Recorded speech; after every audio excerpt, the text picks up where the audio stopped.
Oi, amigos! Sejam bem-vindos ao meu canal. Já faz um tempinho que eu não apareci, mas existem motivos para isso. Na verdade, aconteceu um pequeno acidente no mês passado em que ia sair o meu vídeo de Lido de Janeiro. O meu editor de vídeo simplesmente apagou tudo que eu tinha pronto, que eu fiz com o maior carinho. Eu tinha viajado pra praia e tinha deixado todos os vídeos, todos os cortes prontos.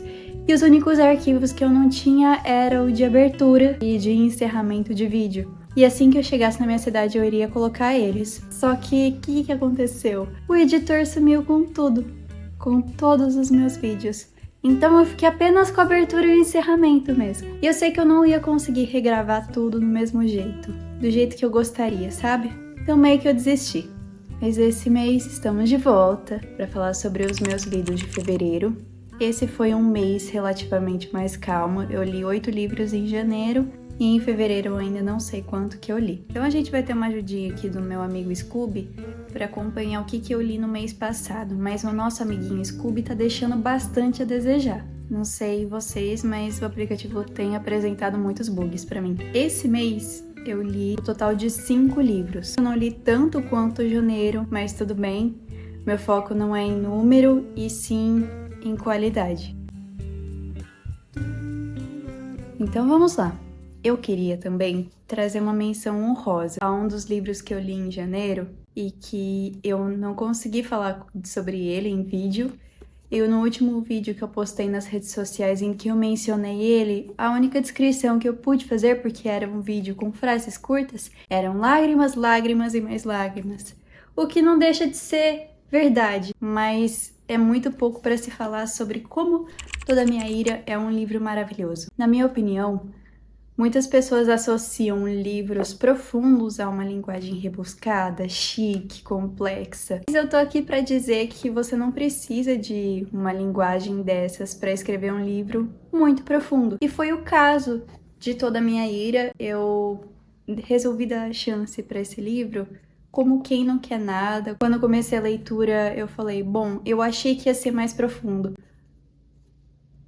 Eu não sei porque eu falei isso. Eu não sei.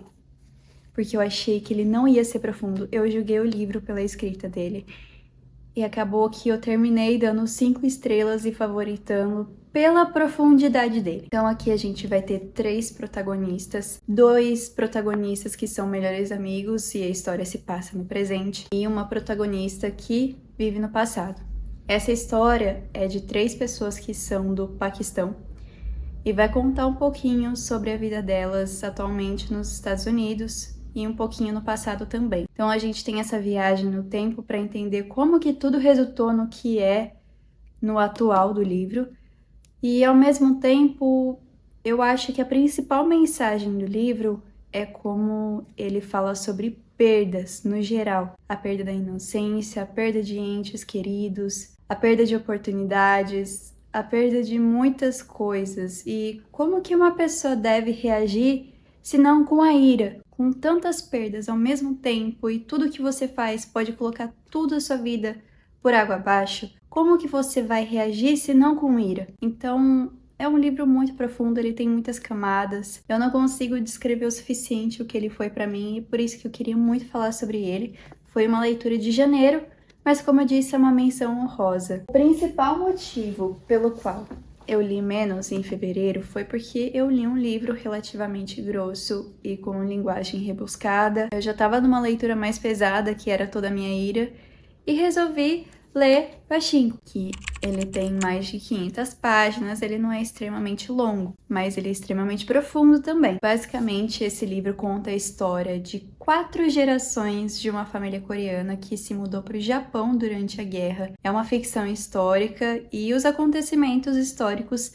são baseados no que aconteceu na realidade e o que os coreanos passaram ao longo desses anos. Muito legal a gente vê toda essa transição de gerações. A criancinha que você viu nascer, você vai ver ela tendo filhos e você acaba se apegando muito àquela família e torcendo muito para a felicidade deles. O que não é necessariamente bom, porque eles não param de sofrer. Tem camadas e camadas de uma opressão social que eles sofreram ao longo desses anos. A gente vê que, embora eles conseguiram sobreviver a tudo que aconteceu, em alguns aspectos eles podem ter prosperado, mas uma coisa sempre se manteve: essa opressão implícita sempre esteve lá. Em alguns momentos essa opressão foi bem explícita, mas no final a gente vê como que ela vai perdurando ao longo das gerações, de forma mais implícita, mas ela existe lá. Eu acho que esse livro é extremamente profundo. Não é uma leitura rápida, como eu disse. Eu li 5 livros em fevereiro porque eu fiquei muito tempo lendo Pachinko. E eu descobri que tem adaptação, que eu ainda vou assistir, é uma série, se não me engano tá na Apple TV. E por fim, o que eu tenho para concluir é que esse livro demorou aproximadamente 30 anos para sair para publicação. Ele foi reescrito várias vezes e não é à toa que a autora entregou isso aqui. Ele foi, para mim, 5 estrelas e favoritado.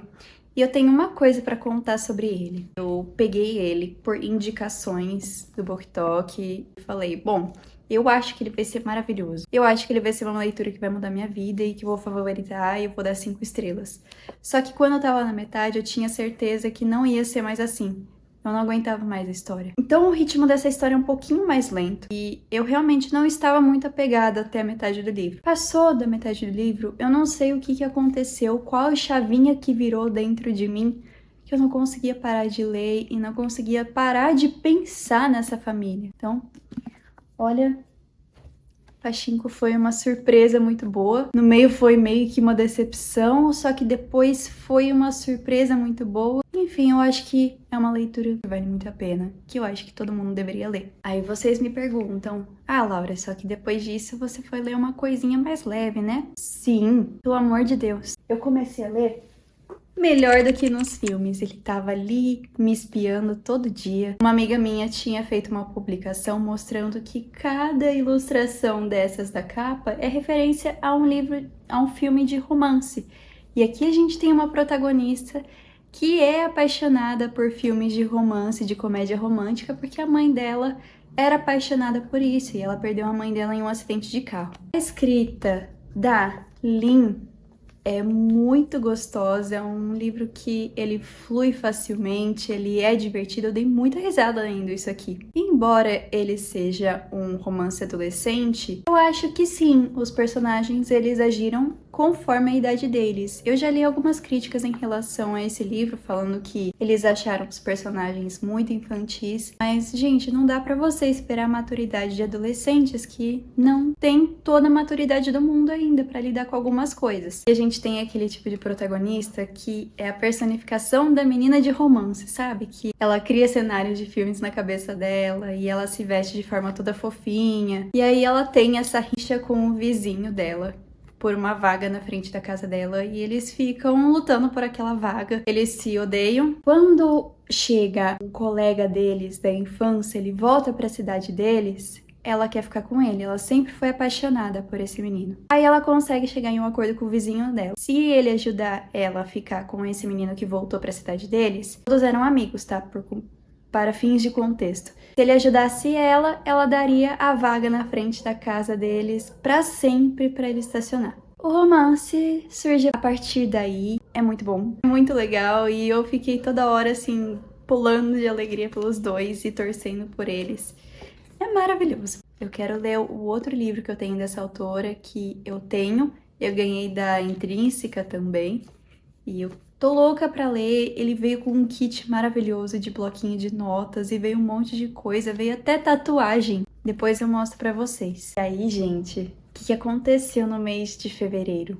Eu fui aprovada na parceria da Companhia das Letras, então eu vou continuar recebendo livros do selo comercial deles, que vai ser a Suma, Paralela e Seguinte. São 3 selos que eu sou extremamente apaixonada, sempre amei receber o livro deles e eu tenho muitos aqui.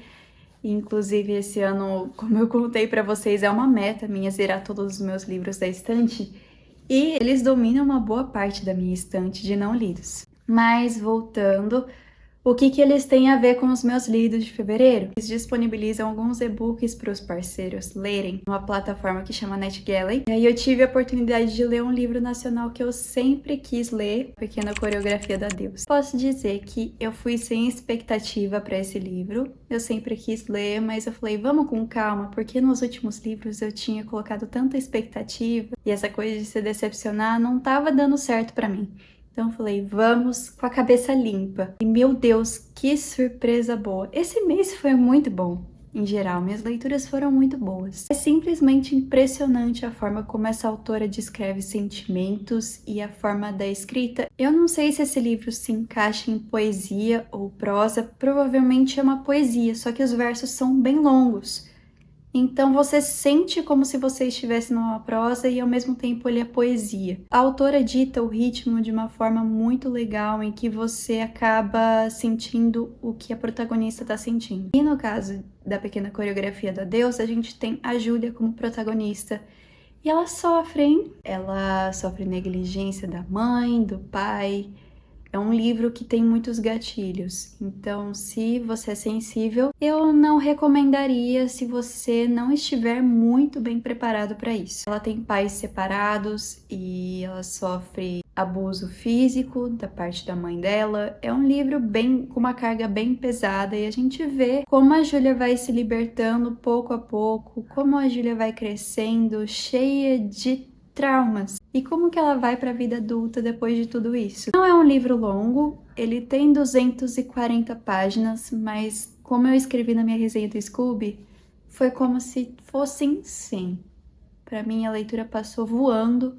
Essa estrutura de pausas, para mim foi essencial para que eu tivesse essas pausas para refletir o que a Júlia estava passando e como que isso ia atingir ela no futuro. Sei que essa autora, a Aline Bay, ela também é autora daquele outro livro, O Peso do Pássaro Morto, que eu também sempre tive vontade de ler. Então, agora que eu li esse e gostei muito, eu tenho certeza que eu vou gostar do Peso do Pássaro Morto também. Agora a gente chegou nos meus 2 últimos livros, que são de uma trilogia de mistério, que eu resolvi dar uma chance, que voltou no hype ultimamente. Dessa vez eu quis surfar no hype também. Jogos de Herança.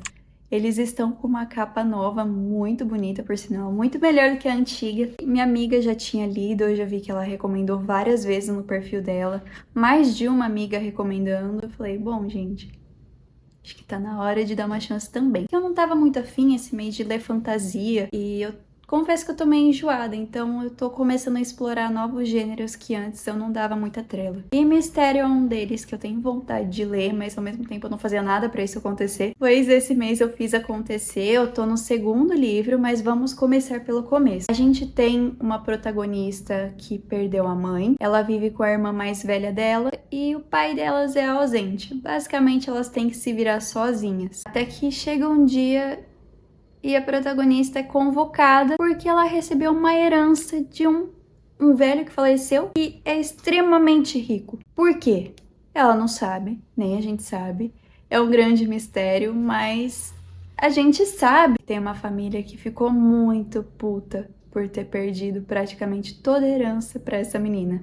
E nesse livro tem 4 irmãos que eles são meio misteriosos. Aí tem todo o relacionamento que a protagonista começa a desenvolver com esses 4 irmãos, que não facilitam muito a vida dela. Confesso que na primeira metade do primeiro livro, eu achei esses 4 absolutamente ridículos. Eu acho que, embora seja um livro de mistério, e o mistério desses livros seja muito legal, e é o que me mantém presa a essa trilogia, eu acho que os personagens são escritos de forma muito rasa, todos no geral. Você não sabe muito sobre ninguém. É como se eu estivesse lendo um roteiro de um filme de mistério estadunidense, bem daqueles superficiais. Essa é a minha crítica a Jogos de Herança. E eu achei que isso melhorou um pouco no 2º livro, mas não muito. Por exemplo, não sei nem quais são as características físicas desses personagens. A única coisa que ela fala às vezes é da cor do olho de um lá. Então eu acho que falta bastante detalhe para melhorar esses livros. Todo mundo fala como se essa trilogia fosse perfeita, mas eu não acho muito não. Trilogia boa para passar o tempo, mas eu acho que falta muito desenvolvimento dos personagens. E aí eu li o primeiro e eu achei que o mistério foi bem mais ou menos. Só que a forma que ele deixou um gancho para o segundo livro me deixou bem interessada e eu quis continuar a ler para saber o que vai acontecer nesse segundo. Eu tô lendo ele agora, eu vou terminar ele hoje. Ele é bem rápido, os capítulos são bem curtos e eu termino ele hoje mesmo. Eu digo que o mistério do segundo livro tá sendo infinitamente melhor do que o primeiro, que o foco tá sendo bem no mistério mesmo e as relações estão um pouco mais desenvolvidas, mas ainda assim continua com esse problema da superficialidade. Mas no geral, eu recomendo, principalmente se você for pré-adolescente, não é um livro que tem... Pré-adolescente não. Eu acho que é um livro na faixa dos 15 anos. Agora, se você lê os Jogos de Herança, eu quero saber o que você é, Team Jameson ou Grayson? Eu sou Grayson, mas eu não boto muita fé, não. Então, vendo o meu saldo final desse mês, eu tava aqui pesquisando um pouquinho sobre os autores. Foram apenas mulheres e foram 5 livros no total. Eu preciso melhorar isso para o próximo mês, inclusive. Foram 3 autoras estadunidenses, uma brasileira e uma sul-coreana. Eu acho que, no geral, fevereiro foi um mês com leituras muito boas. Eu não me decepcionei e achei horrível nenhum livro. Todos foram bons, alguns com seus defeitos, é óbvio. Mas, no geral, foi um mês em que eu me entreti, me diverti muito com as minhas leituras, chorei também. Então, teve todas as emoções aí. E é isso, eu quero saber agora qual que foi a sua melhor leitura de fevereiro. Um beijo e até a próxima!